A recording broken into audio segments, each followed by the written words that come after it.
নমস্কার। আজকে বলবো 2024 সালে তুলা রাশির জাতক জাতিকাদের কেমন কাটবে। তার আগে বলি আমার চ্যানেলটাকে অবশ্যই সাবস্ক্রাইব করবেন। তুলা রাশির জাতক জাতিকাদের এই বছরটি ভালোই কাটবে, কারণ তুলা রাশির অধিপতি গ্রহ হলো শুক্র। শুক্র মানে শৌখিন। এই রাশির জাতক জাতিকাদের শৌখিনতা কিন্তু অবলম্বন করেই থাকেন, বিশেষ করে পরিষ্কার পরিচ্ছন্ন থাকতে, সুগন্ধি দ্রব্য ব্যবহার করতে কিন্তু খুবই ভালোবাসেন। এরা প্রেমিক টাইপের মানুষ হয়ে থাকেন। এবার দেখা যাক এই বছর আপনাদের কেমন কাটবে। তুলা রাশির জাতক জাতিকাদের যারা চাকরি করেন তাদের জন্য বছরটি শুভ। চাকরিতে পদোন্নতি হওয়ার সম্ভাবনা রয়েছে, যদিও কর্মক্ষেত্রে সাবধানতা অবলম্বন করতে হবে। কোনো বিষয়ে সতর্কতা থাকতে হবে। সতর্কভাবেই আপনার যে কোনো কর্ম সম্পূর্ণ করতে হবে, তা না হলে পরবর্তী সময় কিছু সমস্যার মুখোমুখি হতে পারেন।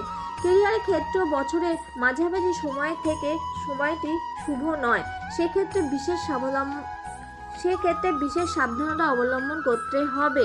তবে বছরের শেষের দিকে সমস্যাটি আস্তে আস্তে কাটতে থাকবে। তুলা রাশির জাতক জাতিকাদের নতুন বছর আর্থিক দিক থেকে যথেষ্ট শুভ ফল পেতে চলেছেন। বাজে খরচা আটকাতে পারলে আর্থিক দিক থেকে যথেষ্ট শক্তিশালী হয়ে উঠতে পারেন আপনারা।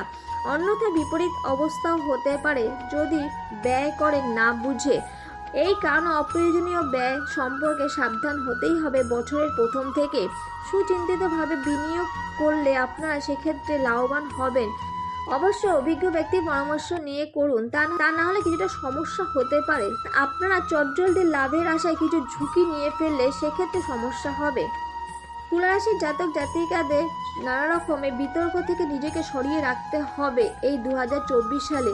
তা না হলে পারিবারিক পরিবেশ মোটেও শান্তিপূর্ণ থাকবে না। বিশেষ করে পরিবারের সদস্যদের সহায়তায় উপকৃত হতে পারবেন না। কর্মক্ষেত্রেও সহায়তা করতে পারবেন পারিবারিক সদস্যরা, যদি মানসিক শান্তি বজায় থাকে। তুলা রাশির জাতক জাতিকাদের এই বছরে শরীর স্বাস্থ্য বিষয়ে সাবধানতা অবলম্বন করতে হবে, কারণ শরীরে ছোটোখাটো সমস্যা লেগেই থাকবে। বিশেষ করে পেটের সমস্যা, আগে থেকে যারা পেট সংক্রান্ত সমস্যায় ভুগছিলেন তাদের বিশেষ সাবধানতা অবলম্বন করতে হবে। খাওয়া দাওয়ার ব্যাপারে সতর্কতা অবলম্বন না করলে নানা রকমের সমস্যা হতে পারে। তাই স্বাস্থ্য বিষয়ে সচেতন হওয়াই দরকার। কিছু হলে অবশ্যই ডাক্তার দেখাবেন, মেডিটেশন করুন, শরীরচর্চা করুন, এর থেকে কিন্তু ভালো ফল পাবেন। তুলা রাশির জাতক জাতিকাদের এই বছরে প্রেমে ওঠাপড়া থাকতে পারে, কিন্তু আপনি যদি আপনার সম্পর্ককে হালকাভাবে না নেন তাহলে পরিণতি পেতে পারেন আপনার প্রেম। যারা অবিবাহিত তাদের জন্য এই বছরটি খুবই শুভ। যাদের বিবাহে কথাবার্তা হয়েও এতদিন হচ্ছিল না, কোনো কারণে আটকে যাচ্ছিল বা বাধা প্রাপ্ত হচ্ছিল, তাদের জন্য বছরটি যথেষ্টই ভালো। আজকের জন্য এইটুখানি। নমস্কার।